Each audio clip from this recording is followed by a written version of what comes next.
नमस्कार विद्यार्थी मित्रांनो, महाराष्ट्र लोकसेवा आयोग गट क संयुक्त पूर्व परीक्षा 2026 आयोगानं राज्य शासनाच्या गट क संवर्गातील विविध पद भरण्यासाठी एकूण 5707 पदांची भरती करण्याचं ठरवलेलं आहे आणि त्यामध्ये तलाठी संवर्ग गावाचा अत्यंत महत्वाचा गाव लेवलवर महसूल विभागाचा काम करणारा अत्यंत महत्वाचा घटक, अत्यंत महत्वाचा कर्मचारी म्हणून या ठिकाणी तलाठी पदाकडे पाहिलं जातं आणि तलाठ्यांची पद सुद्धा या ठिकाणी एमपीएससी द्वारे भरली जाणार आहेत। एवढंच नव्हे तर येथून पुढे होणाऱ्या सर्व गटकच्या सर्व पद ही एमपीएससी मार्फत भरली जाणार आहेत आणि म्हणून विद्यार्थी मित्र हो, आपण गट क पूर्व परीक्षा 25 ऑक्टोबर 2026 रोजी महाराष्ट्रामध्ये या ठिकाणी एमपीएससी मार्फत पूर्ण केली जाणार आहेत, आयोजित केलेली आहेत। एकूण या परीक्षेसाठी आपल्याकडे 85 दिवस बाकी आहेत। ऑगस्ट, सप्टेंबर आणि ऑक्टोबरचे 25 दिवस असे एकूण 85 दिवस बाकी आहेत आणि या 85 दिवसामध्ये आपल्याला गट क ची पूर्व परीक्षा अगोदर पास करायची आहेत आणि नंतर मुख्य परीक्षा आहेत। पूर्व परीक्षेचे गुण मुख्य परीक्षेसाठी ग्राह्य धरल्या जात नाही, परंतु एक चाळणी परीक्षा म्हणून पूर्व परीक्षेकडे पाहिलं जातं। आता पूर्व परीक्षेचं स्वरूप कसं असतं आणि पूर्व परीक्षेचा अभ्यासक्रम कसा असतो हा प्रत्येक विद्यार्थ्याला माहित असणं अत्यंत महत्वाचं आहे आणि म्हणून आमची व्हीएसके अकॅडमी आपल्यासाठी 85 दिवसाचा संयुक्त पूर्व परीक्षा 2026 85 दिवसाचा परिपूर्ण अशा प्रकारचा कोर्स घेऊन जेवढे विषय संयुक्त गट क पूर्व परीक्षेसाठी आहेत तेवढ्या सर्व विषयांचा सखोल अशा प्रकारचं मार्गदर्शन आपल्याला मिळेल। लाईव्ह प्लस रेकॉर्डेड व्हिडिओ मिळतील। दर आठवड्याला या ठिकाणी आपल्या परीक्षा सुद्धा घेतल्या जातील। अगदी जशा प्रकारची प्रश्नपत्रिका आयोग या ठिकाणी आपल्या समोर देतं त्याच धर्तीवरती जो विषय आपल्याला शिकवला जाईल त्या आठवड्यामध्ये त्या विषयावरती आयोग ज्या पद्धतीने आपल्याला परीक्षा विचारतात अगदी त्याच पद्धतीचे प्रश्न आपल्याला दर रविवारी या ठिकाणी आयोजित केली जाणार आहेत आणि म्हणून 85 दिवसामध्ये आपला संपूर्ण सिलेबस पूर्ण होऊन आपण जेवढे विद्यार्थी या ठिकाणी व्हीएसके अकॅडमीला जॉईन होतील तेवढ्या सर्व विद्यार्थ्यांना एशियाची हमी या ठिकाणी दिली जाईल आणि अतिशय कमी फी मध्ये हा संयुक्त गट क पूर्व परीक्षेचा अभ्यासक्रम आपल्याला अगदी माफक दरामध्ये फक्त 1500 म्हणजे 1500 रुपयामध्ये आपल्याला उपलब्ध होणार आहेत आणि म्हणून आपण 15 ऑगस्ट पर्यंत ही ऑफर आहे। 15 ऑगस्ट पर्यंत आपण सर्वांनी या ठिकाणी या व्हीएसके अकॅडमीला जॉईन व्हायचं आहे। तर आज आपण या ठिकाणी या अभ्यासक्रमाला सुरुवात करतो आहोत। कुठल्याही परीक्षेचा अभ्यासक्रम या ठिकाणी करत असताना आपल्याला त्या परीक्षेचं स्वरूप माहित असणं अत्यंत महत्वाचं आहे। ही परीक्षा कशी होणार आहे, परीक्षेचा वेळ किती आहे, कशा पद्धतीने परीक्षा होणार आहेत, किती प्रश्न विचारले जाणार आहेत आणि कोणकोणत्या विषयावरती विचारले जाणार आहेत हे अगोदर आपल्याला अभ्यास करताना सर्वात महत्वाचं घटक म्हणून महत्वाची बाब म्हणून प्रत्येक विद्यार्थ्यानं परीक्षा होईपर्यंत परीक्षेला असणारा अभ्यासक्रम हा प्रत्येक विद्यार्थ्याच्या नजरेसमोर असावा। कारण जर आपल्याला अभ्यासक्रमच माहित नसेल आणि आपण वेगवेगळ्या प्रकारची कोणतीही पुस्तकं जर वाचत असेल तर त्यांना यश मिळत नाही आणि म्हणून आपल्याला एखाद्या गावाला जायचं असेल तर आपल्याला त्या गावाचं नाव माहित असतं, ते ठिकाण माहित असतं आणि म्हणून बरोबर त्याच दिशेने आपण प्रवास करत असतो अगदी त्याच पद्धतीने कुठल्याही परीक्षेमध्ये जर आपल्याला यशस्वी व्हायचं असेल तर त्या परीक्षेचा नेमका अभ्यासक्रम कसा आहे आणि आपल्याला त्या विषयाच्या कोणकोणत्या घटकांचा अभ्यास महत्वाचा हे असणं अत्यंत महत्वाचं आहे. आणि म्हणून आजच्या पहिल्या लेक्चरमध्ये आपण संयुक्त गट क पूर्व परीक्षा 25 ऑक्टोबर 2026 महाराष्ट्र लोकसेवा आयोग म्हणजेच MPSC न जी 25 ऑक्टोबर 2026 ला जी पूर्व परीक्षा आयोजित केलेली आहेत त्या पूर्व परीक्षेचा अभ्यासक्रम कसा आहे तो अगोदर आपण समजून घेऊ.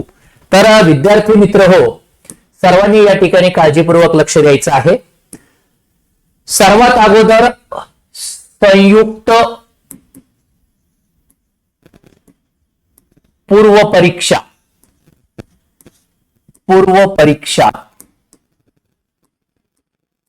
गट क ही कशी असेल सर्वांनी या ठिकाणी समजून घ्यायचं आहे. संयुक्त पूर्व परीक्षा गट क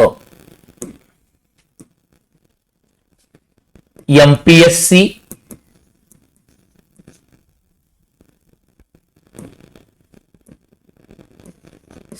संयुक्त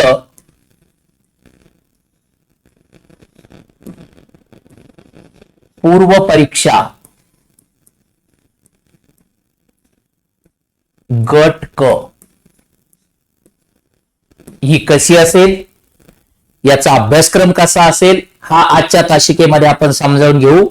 आणि दररोज सकाळ आणि संध्याकाळ 2 व्हिडिओ जो घटक किंवा जो विषय आपण चालू करणार आहोत उद्यापासून त्या विषयाचे घटक आपल्याला दररोज 2 लेक्चर्स त्याचे या ठिकाणी आपल्या ऍपमध्ये असतील.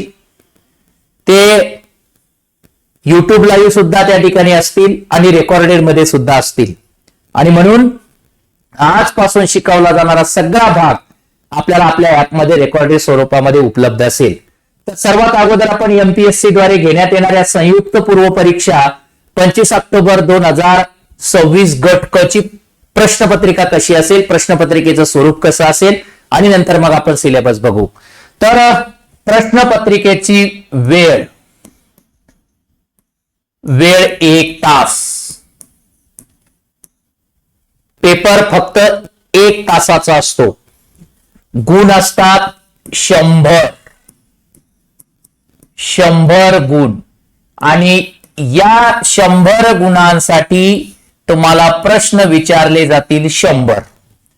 म्हणजे एक मुद्दा या ठिकाणी लक्षात घ्यायचा, परीक्षेचा कालावधी 1 तास, परीक्षेमध्ये विचारले जाणारे प्रश्न 100 आणि त्या 100 प्रश्नांसाठी एकूण गुण असतील तुम्हाला 100, म्हणजे प्रत्येक प्रश्नाला 1 गुण. आता या ठिकाणी हे प्रश्न सोडवत असताना आपल्याला एक काळजी घ्यायची आहे, इथं मायनस सिस्टम आहे. जर तुम्ही एखाद्या प्रश्नाचं उत्तर चुकीचं दिलं किंवा प्रश्न जर तुमचा चुकला आणि त्याचं उत्तर जर तुमचं चुकलं तर तुमचे वजा 0.25 गुण या ठिकाणी वजा होतात.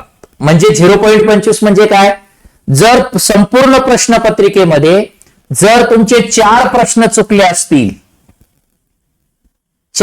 चुकले असतील तर तुमचा मिळालेल्या गुणातून एकूण गुणातून 1 गुण वजा होईल. कारण एका प्रश्नासाठी 0.25% म्हणजे 4 प्रश्न चुकले तर 1 गुण वजा होईल, 2 प्रश्न चुकले तर अर्धा गुण वजा होईल आणि 1 प्रश्न चुकला तर 0.25% म्हणजे पाव गुण त्या ठिकाणी वजा होईल. अशी मायनस सिस्टमची परीक्षा आहे आणि म्हणून प्रश्न सोडवत असताना आपल्याला काळजी घेणं अत्यंत महत्वाचं आहे. इथपर्यंत आपल्याला समजलं असेल. आता मग हे 100 प्रश्न कोणकोणत्या विषयावरती विचारले जातील, तुम्हाला नेमके विषय कोणकोणते आहेत आणि मग त्याचा अभ्यास कसा करायचा हे आपण बघू. तर सर्वात अगोदर बघा, या परीक्षेसाठी विषय जे आहेत ते विषय आपण या ठिकाणी बघणार आहोत. तर या परीक्षेमध्ये प्रत्येक विषय अत्यंत महत्वाचा असून प्रत्येक विषयाचा सखोल अभ्यास करायचा आहे. एक मुद्दा या ठिकाणी लक्षात घ्यायचा आहे, सरळ सेवेने होणाऱ्या परीक्षा आणि एमपीएससी मार्फत घेतल्या जाणाऱ्या परीक्षा याच्यामध्ये फरक असा आहे, सरळ सेवा म्हणजे सरळ सेवेच्या परीक्षेमध्ये सरळ सरळ प्रश्न विचारले जातात, मात्र एमपीएससी द्वारे घेतल्या जाणाऱ्या परीक्षेमध्ये प्रश्न विचारण्याची जी पद्धत आहे ती थोडी डीप मध्ये असते. अभ्यास आपल्याला प्रत्येक विषयाचा डीप मध्येच करायचा आहे, मग त्याच्यावरती कसाही प्रश्न जर विचारला तर त्या ठिकाणी त्याचं उत्तर आपल्याला शोधता येईल. तर अभ्यासक्रम, या परीक्षेचा अभ्यासक्रम काय आहे तो अभ्यासक्रम आपण या आजच्या सुरुवातीच्या लेक्चरमध्ये समजून घेऊयात. अभ्यासक्रम काय काय विचारले जाणार या परीक्षेमध्ये आणि आपण नेमकं काय अभ्यास करायचा. तर सर्वात अगोदर पहिला विषय आहे भूगोल. भूगोल, भूगोलामध्ये मग नुसता भूगोल करायचा का? नाही, तर भूगोलामध्ये सुद्धा आपल्याला कोणकोणते घटक आहेत ते समजले पाहिजे. भूगोलामध्ये आहेत महाराष्ट्र, महाराष्ट्राचा भूगोल आणि भारताचा भूगोल. महाराष्ट्राचा भूगोल आणि भारताचा भूगोल दोघांचा भूगोल आहेत. मग या भूगोलामध्ये कोणकोणता अभ्यास करायचा, तर या भूगोलाचे 3 घटक आहेत, 3 बाबी आपल्याला बघायच्या आहेत. महाराष्ट्र असो की भारत असो, महाराष्ट्राचा भूगोल पाहत असताना किंवा भारताचा भूगोल पाहत असताना आपल्याला प्राकृतिक म्हणजे काय, तर प्रकृतीने किंवा निसर्गाने महाराष्ट्राचे कोणकोणते विभाग बनवलेले आहेत, त्यामध्ये मग नद्या असतील, वेगवेगळे पर्वत असतील, महाराष्ट्रातील या ठिकाणी डोंगर रांगा असतील, याचा अभ्यास, महाराष्ट्राला लागून समुद्र असतील याचा अभ्यास प्राकृतीमध्ये येतो. त्यानंतर प्राकृतिकच्या नंतर आहेत सामाजिक. सामाजिक, सामाजिक म्हणजे या ठिकाणी महाराष्ट्रामध्ये कोणकोणत्या समाज, थोडक्यात सामाजिक म्हणजे समाजाविषयी माहिती. तर महाराष्ट्रामध्ये कोणकोणत्या जाती धर्माचे लोक राहतात, त्यांचं राहणीमान कसं आहे, महाराष्ट्राची लोकसंख्या किती आहेत 2011च्या जनगणनेनुसार, त्या लोकसंख्ये नेमक्या कोणकोणत्या उद्योगधंद्यावरती आधारित आहेत, आणि लिंग गुणोत्तर कसं आहेत, शिक्षणाचं प्रमाण कसं आहे, याचा इत्यंभूत अभ्यास हा सामाजिक घटकामध्ये केला जातो. आणि आर्थिक, आर्थिक म्हणजे काय, तर महाराष्ट्रामध्ये महाराष्ट्राचं जे अर्थकारण आहे ते कशावर अवलंबून आहे, तर या ठिकाणी महाराष्ट्राची आर्थिक परिस्थिती बघत असताना महाराष्ट्रामध्ये असलेले वेगवेगळे उद्योगधंदे, वेगवेगळ्या उद्योगधंद्यातून मिळणाऱ्या रोजगाराच्या वेगवेगळ्या संधी, याचा अभ्यास या ठिकाणी आर्थिक भूगोलामध्ये होतो. म्हणजे महाराष्ट्राचा प्राकृतिक, महाराष्ट्राचा सामाजिक आणि महाराष्ट्राचा आर्थिक भूगोल. अगदी त्याच पद्धतीने भारताचा प्राकृतिक, भारताचा सामाजिक आणि भारताचा आर्थिक भूगोल, असे भूगोलावरती आपल्याला परीक्षेमध्ये 10 प्रश्न विचारले जाणार आहे. भूगोलामध्ये एकूण भूगोल हा विषय इकडे लिहितो मी, एकूण 10 गुणांसाठी आहेत. आलं लक्षात, 10 गुण भूगोल. आता दुसरा विषय आहे इतिहास. नंबर 2चा विषय आहे इतिहास. आता इतिहासामध्ये काय आहे, तर 1857च्या नंतर ज्या इंग्रज भारतात आल्यानंतर आधुनिक भारताचा आणि या भारतामध्ये विशेषतः महाराष्ट्राचा इतिहास, विशेषतः महाराष्ट्राचा इतिहास आपल्याला बघायचा आहे. म्हणजे 1857च्या उठावापासून तर हे भारताला स्वातंत्र्य मिळेपर्यंत 1947 पर्यंतचा जो कालावधी आहे, या कालावधीमध्ये कशा पद्धतीने भारतामध्ये इंग्रजांनी राज्य करत असताना या ठिकाणी वेगवेगळ्या प्रकारची आंदोलनं केलीत, वेगवेगळ्या प्रकारच्या चळवळी घडल्यात आणि त्या चळवळीचा अभ्यास विशेषतः महाराष्ट्राशी संबंधित कशा पद्धतीने होत्या याचा विचार आपल्याला महाराष्ट्राच्या इतिहासामध्ये करायचा आहे. आणि म्हणून इतिहास सुद्धा या ठिकाणी 10 गुणांसाठी आहेत. त्यानंतर आहेत चालू घडामोडी. तिसरा विषय आहे चालू घडामोडी. चालू घडामोडी या दररोजच्या वर्तमानपत्राच्या वाचनातून आपल्या कव्हर होऊ शकतात किंवा आपण याच्यावरती सेपरेट लेक्चर सुद्धा घेणार आहोत. जुलै, ऑगस्ट, सप्टेंबर जनरली वर्षभरामध्ये असलेल्या घडामोडी विचारतात, परंतु जास्त भर या ठिकाणी मागच्या 3 ते 4 महिन्याचा असतो. याच्यासाठी आपण सेपरेट 2-3 लेक्चर देऊन चालू घडामोडी या ठिकाणी कंप्लीट करू. मग चालू घडामोडी जागतिक लेवलवर, देशाच्या पातळीवर, राष्ट्रीय पातळीवर आणि महाराष्ट्र राज्य पातळीवर ज्या काही चालू घडामोडी आहेत त्या चालू घडामोडीचा वरती आपल्याला 15 प्रश्न त्या ठिकाणी विचारले जातात. म्हणून हा 15 गुणांचा घटक आहे. पुढचा आहे 4 नंबरचा विज्ञान, सामान्य विज्ञान. आता विज्ञानामध्ये भौतिकशास्त्र,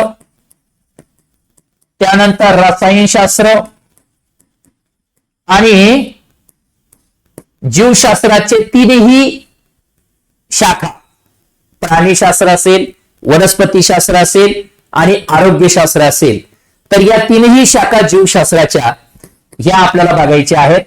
आणि याला विज्ञानासाठी जे आहेत, सामान्य विज्ञानासाठी आपल्याला 15 गुण दिलेले आहेत. त्यानंतर पुढचा भाग आहे अर्थशास्त्र. अर्थशास्त्र तर अर्थशास्त्रामध्ये आपल्या भारताच्या आतापर्यंत झालेल्या पंचवार्षिक योजना आणि भारताची अर्थव्यवस्था, भारताचं राष्ट्रीय उत्पन्न, बँकिंग व्यवस्था याच्यावरती या ठिकाणी आपल्याला 15 गुणांचे प्रश्न हे अर्थशास्त्रासाठी विचारले जातात. त्यानंतर पुढचा आहेत अंकगणित आणि बुद्धिमत्ता. अंकगणित, आता अंकगणिताला 10 गुण आहेत. अंकगणितामध्ये बेरीज, वजाबाकी, गुणाकार, भागाकार अशा सर्वसाधारण जरी आपल्याला सिलेबस मध्ये सांगितलं असलं तरी अंकगणितामध्ये आपल्याला थोड्याशा वरच्या लेवलची माहिती सुद्धा बघायची आहे. आणि म्हणून आपल्याला अंकगणित, बेरीज, वजाबाकी, गुणाकार, भागाकार, दशांश, अपूर्णांक आणि सरासरी याच्याही पुढच्या संकल्पना या ठिकाणी अंकगणितामध्ये बघू. अंकगणिताला 10 गुण आहेत. त्यानंतर बुद्धिमत्ता, बुद्धिमत्ता मानसिक क्षमता चाचणी ही सुद्धा 10 गुणांसाठी आहेत.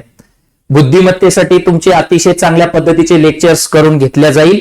आणि म्हणून आता याची टोटल जर आपण या ठिकाणी लावली तर 10 10 20 30 50 60 70 80 85 आणि आपला अजून एक घटक राहिला राज्यशास्त्र.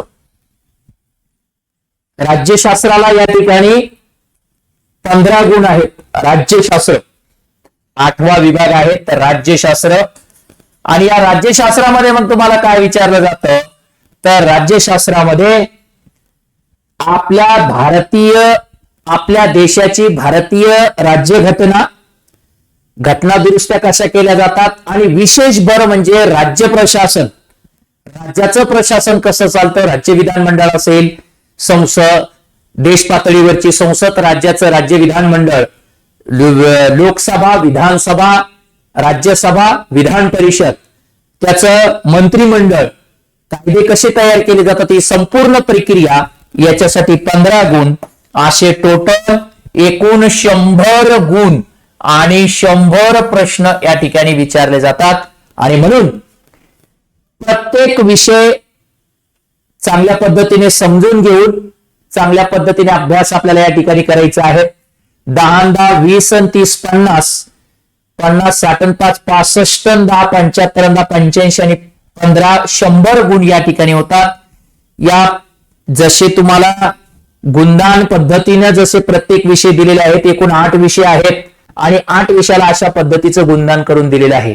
आणि म्हणून 100 गुण आणि 100 प्रश्न एवढा मुद्दा लक्षात ठेवायचा.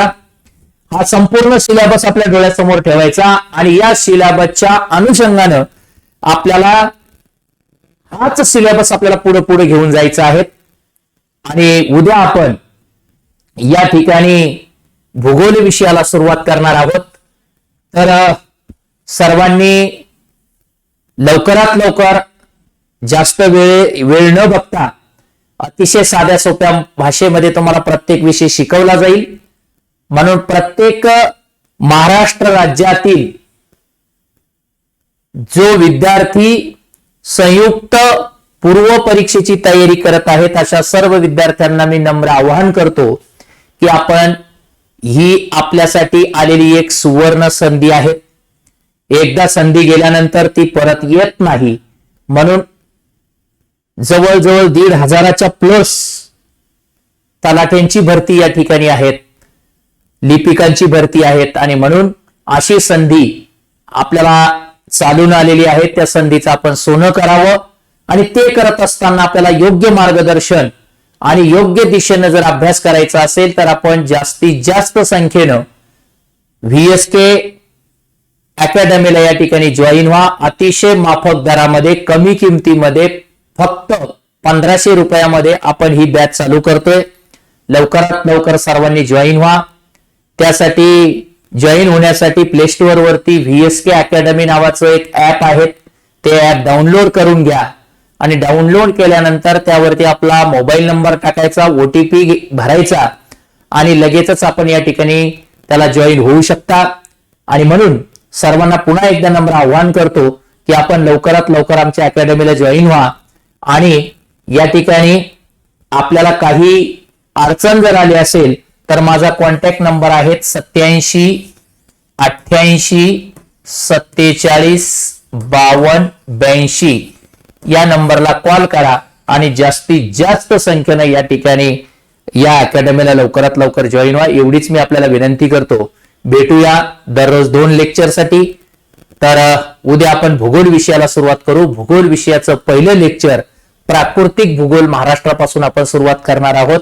तर सर्वांना मी पुन्हाच एकदा विनंती करतो की आमच्या सोबत या ठिकाणी अभ्यासाला जॉईन व्हा आणि अतिशय साध्या सोप्या पद्धतीने, अतिशय साध्या सोप्या भाषेमध्ये आपली तयारी करून घेतली जाईल आणि आपल्या यशामध्ये आमची अकॅडमी या ठिकाणी नेहमीच सहभागी होईल.